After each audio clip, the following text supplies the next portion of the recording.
Hello, it's Jimmy at O'Reilly's. I'm looking at a Audi TT.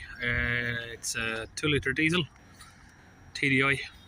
So if we come inside the car, we have got this code for the particle filter soot restriction, and we are getting the flashing glow plug symbol there and the DPF light on the dashboard there. But this car sounds like a tractor. There is a big blowing noise, sort of air noise coming from somewhere. So I've just got my smoke tester there hooked up, and we're going to see if we can find out where that's coming from, because that's going to be the reason why this has probably happened. So I've got the launch smoke machine there. It's connected into the inlet holes there, and we can see some smoke coming from down here. It looks like the intercooler hose, so we'll have to get it jacked up and see where that's coming from. So here we are under the car. So it doesn't look like the pipe split. Now these are known for blowing off because these little tabs here, they wear off, but this one looks fine, so I'm not sure why that's come off. Okay, so I've reconnected that hose. Oh, okay. The clip's okay, the pipe's okay, everything seems fine. Now on the passenger side of the car we have a similar problem. It's not pushed in properly, and the customer's just speaking to me at the moment. He's just said that he's had all of this out because he replaced the radiator, and of course it just looks like he hasn't put them back in properly, that's all. So it doesn't look, the good news is he's not going to need any replacement parts for these. It just needs fitting back in properly. Okay, so that was just a case of clipping that back in really. Both sides just been clipped back in properly, and the passenger side too there, you can see it's nice and firm. But obviously he's just confirmed to me that he's had the parts off, so there's not going to be an issue with that. It just hasn't been clipped back in, that's all.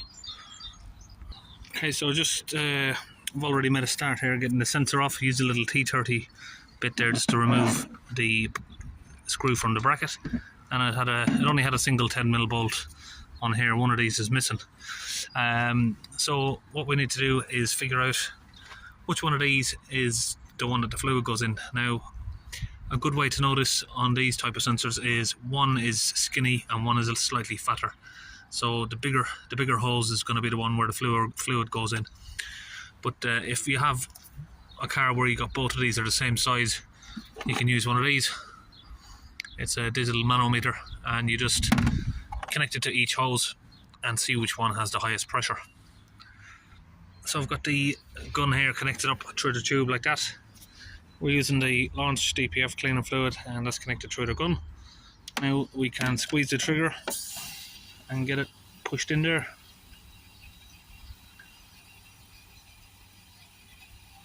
Now with these being quite a high DPF again, we're only going to pump in so much and then we're going to start the engine up.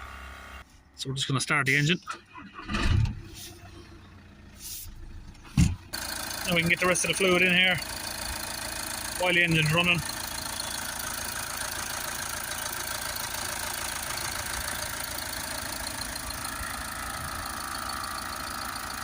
So that's it, we're just about all out of fluid there. You can see the line's gone clear. Get that disconnected. We'll just let that run for a minute, just to let any of the fluid come back out.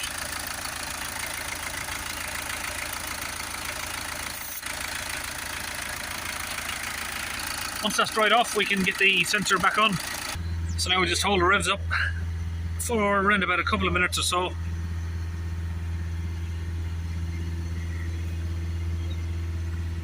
And then you should see the DPF pressure there coming down. We are already down there to 23 millibars. Let it idle. We're down to around about 2.5 millibars there. So now we just need to get that DPF reset. So we'll come back out of where the codes are. We'll go to special functions, DPF regeneration. And we just need to type in exactly what car we're looking at. It's already there. Adaptions after replacing the DPF. Now sometimes we might have to do it in a different way if this one doesn't work. But we'll have to wait a couple of minutes for this to load up. Now we have these options. We're going to press replacement of the particle filter, which is number 2.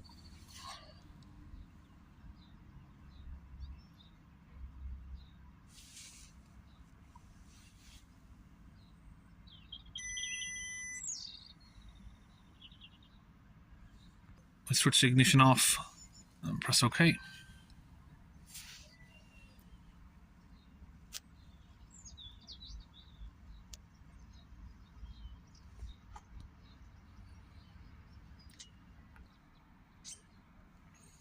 It's just about done. Now all of the oil ash and soot have been reset to 0 grams. And press continue. We can start the engine up.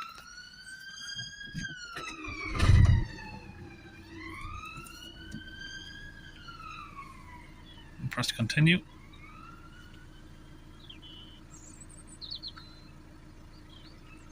So now if we come back to the code, we just need to check if we need to clear the code again. So we'll press clear the codes.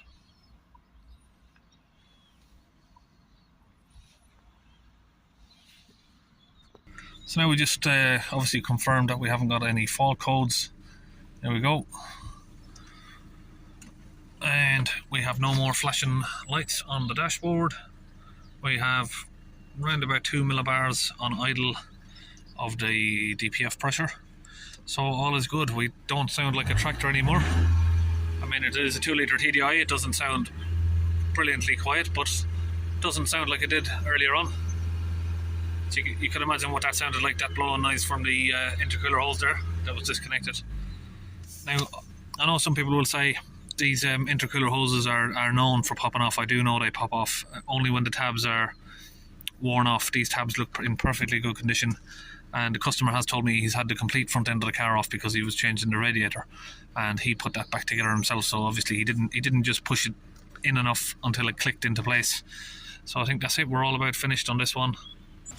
So that's it now. That's the Audi TT all finished, and we'll see you in our next video.